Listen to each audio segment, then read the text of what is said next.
Assalamualaikum warahmatullahi wabarakatuh. Perkenalkan kami dari kelompok 2 mata kuliah OAK. Di sini akan menjelaskan mengenai implementasi program perhitungan volume kubus dengan anggota yang bisa dilihat pada layar. Next. Oke, jadi di sini ada latar belakang sama tujuan di mana di proyek ini kami itu bikin program Assembly X86 untuk menghitung volume kubus. SMBD itu dipilih karena dia itu bisa membantu memahami cara kerja komputer di level rendah seperti penggunaan register, memori, dan instruksi CPU. Tujuannya sendiri itu buat ngitung volume kubus dan nampilin hasilnya menggunakan simulator Davis. Nah, boleh di next? Di sini program kami itu menghitung volume kubus dengan rumus sisi kali sisi kali sisi. Nilai sisi yang kami gunakan adalah 5, sehingga hasil yang diharapkan itu ada di 125. Perhitungan itu dilakuin menggunakan instruksi assembly dan hasil itu ditampilkan di layar. Ke layar. Boleh di next. Nah, untuk di simulasi program kita bisa ngelihat bahwa kayak hasil eksekusinya ini kita dapat ini output yang muncul itu sesuai dengan harapan kita yaitu 125. Nilai di register juga nunjukin bahwa hasil perhitungannya berhasil disimpan dan dijalankan dengan benar. Boleh di next slide. Buat struktur program kita sendiri terdiri atas dua, yaitu ada section data dan section text. Section data itu dia nyimpen data statis, seperti text output. Sedangkan section text itu berisi instruksi program untuk ngitung sama ngasilin hasilnya. Nilai kubus sendiri itu udah kita tentuin di awal kan, itu 5. Jadi kita nggak perlu input dari keyboard atau penggunanya. Boleh di next?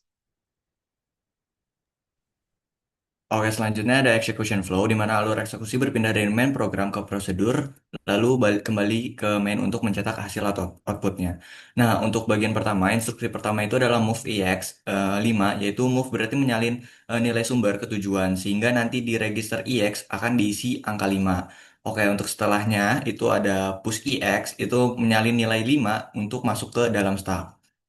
Nilai ini akan menjadi argumen untuk prosedur cube volume. Nah, untuk instruksi selanjutnya itu ada call cube volume.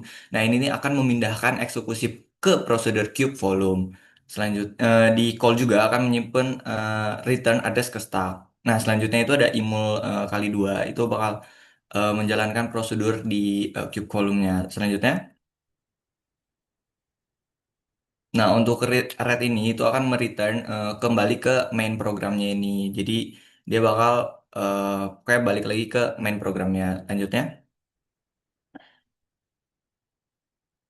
Nah, untuk int 1 dan int 2 ini digunakan untuk mencetak string dan int 2 itu digunakan untuk mencetak string, sedangkan int 1 digunakan untuk mencetak angka dan untuk terakhir itu nanti bakal ada HLT untuk menghentikan program. Nah, selanjutnya itu output dengan int 2 dan int 1 di mana software interrupt dipakai sebagai mekanisme simulator untuk mencetak string dan integer di mana di tahap sebelum int 2 itu EX akan diisi dengan alamat string result. Nah, di mana dia bakal ngeprint stringnya tersebut dan di tahap sebelum int 1 itu EX akan menyimpan integer yaitu 125 gitu. Selanjutnya. Baik, untuk selanjutnya sekarang kita masuk ke prosedur keep volume sendiri. Nah, ini prosedur keep volume sendiri ya. Ini bagiannya dan sebenarnya gunanya itu untuk mengambil argumen dari stack, lalu menghitung pangkat 3, lalu kembaliin si X-nya ke main program, gitu aja. Nah, ada beberapa kode aneh atau mungkin beberapa highlight yang mesti di-highlight itu EBP tambah 8. Nah, sebenarnya apa sih EBP tambah 8 itu? Jadi gampangnya itu tanda kurung ini tuh berarti istilahnya mengambil isi ya dari memori tersebut. Kan kalau EBP plus 8 langsung, itu sebenarnya di bagian ini nih, istilahnya kayak alamatnya. Nah, kalau kita kasih tanda kurung siku, dia baru mengembalikan hasil dari alamat tersebut gitu. Nah, kenapa plus 8? Karena di stack biasanya EBP itu jadi base stack frame, EBP plus 4 ya karena integer ya ini juga ya. Biasanya itu return address. Nah, EBP plus 8 itu eh, baru istilahnya eh, value-nya terletak di sini kayak gitu. Nah, kita coba visualisasi stacknya. Jadi, tahapan pertama di kodenya itu ada enter ya. Itu berarti membuat stack frame agar EBP menjadi patokan menjadi patokan untuk mengakses argumen. Lalu ada move EAX ya. EBP 8 nyalin isinya gitu ya. Yang dimana EAX 5 kan disalin. Nah, terus abis itu eh, Masuk tuh kan, kita salin ke EBP 8 ya kan, dimasuk sini. Lalu kita imul EAX, berarti kita mengalihkan gitu ya, mengalihkan EAX dengan EAX. Yang awalnya 5, hasilnya jadi 25. Kalau di bawah sini kita lihat, jadi 25 gitu. Ya. Nah, habis itu ketika udah EAX kali EAX, nah kan sekarang EAX-nya 25 ya. Kita nggak bisa kaliin dia sama EAX lagi, tapi kita kaliin sama alamat sebelumnya, yaitu EBP plus 8 yang nilainya masih 5, ya kan? Biar nggak 25 kayak 25, dan 25 dikali 5 kayak gitu. Nah, habis itu dia tinggal mana nih? Tinggal leave untuk membongkar stack frame dan read untuk kembali ke instruksi setelah call fungsi ini gitu. Selanjutnya boleh dilanjutkan. Baik, selanjutnya saya akan membahas program ini dari sisi teori awaknya. Jadi ada 5 topik yang akan saya jelaskan, yaitu addressing mode, register, stack frame, processor cycle, dan interrupt. Boleh next slide. Pada chapter pada chapter 13 Stylings ini terdapat 7 addressing mode dan program kita itu menggunakan 5. Boleh next slide. Nah, 5 diantaranya itu yaitu immediate, register, displacement, stack, dan direct. Boleh next. Pada kode program ini, setiap addressing mode itu memiliki contoh penggunaannya. Immediate digunakan pada MOV EAX,5, register digunakan saat operan berada di register seperti imul EAX.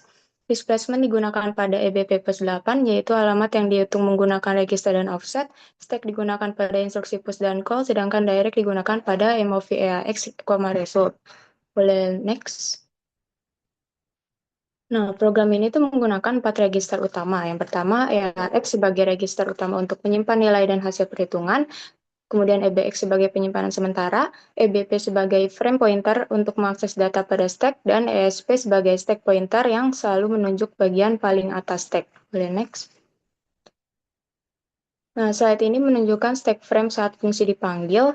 Nilai 5 terlebih dahulu dimasukkan ke stack sebagai argumen, kemudian call menyimpan return address. Setelah enter dijalankan, EBP menjadi acuan stack frame baru. Karena itu argumen fungsi dapat diakses melalui alamat EBP plus 8.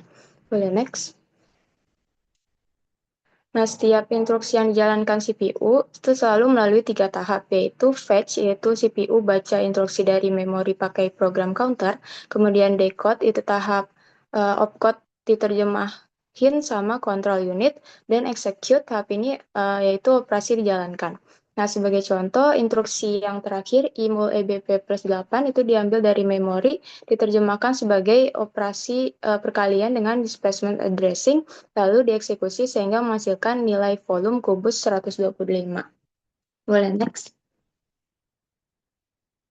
Nah, untuk topik terakhir ini adalah interrupt. Setelah execute, CPU melakukan interrupt check untuk melihat apakah ada interrupt yang harus ditangani. Pada simulator yang digunakan, terdapat in2 untuk mencetak teks, hasilnya volume kubus adalah titik 2, itu akan muncul. Dan in1 untuk mencetak angka, hasilnya angka 125 itu akan muncul. Karena itu, output program menjadi volume kubus adalah titik 2, 125. Baik, mungkin segitu saja untuk presentasi dari kelompok kami. Kurang lebihnya mohon maaf. Wassalamualaikum warahmatullahi wabarakatuh.